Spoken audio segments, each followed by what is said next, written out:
చాలా రోజులకి ఒక వీడియో. మ్యాటర్ ఏంటంటే పల్విత్ కి చాక్లెట్ ఐస్ క్రీమ్ కావాలంట. సరే ట్రై చేస్తే పోలే అని ట్రై చేసాం. ఎక్స్పీరియన్స్ లాస్ట్ లో షేర్ చేస్తా. ఫస్ట్ ప్రాసెస్ చిన్న డైరీ మిల్క్స్ తీసుకొని హాట్ వాటర్ లో డిప్ చేసి ఒక 5 minutes అట్లా ఉంచేస్తే మంచిగా కరిగిపోతుంది. ఈ ప్రాసెస్ లో మమ్మీ ఎప్పుడు ఐస్ క్రీమ్స్ తయారు చేస్తుందా అని చెప్పి చాలా వెయిట్ చేస్తున్నాడు పల్విత్.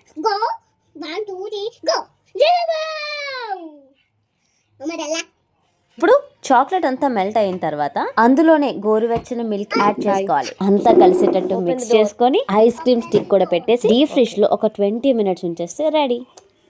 డన్. సరే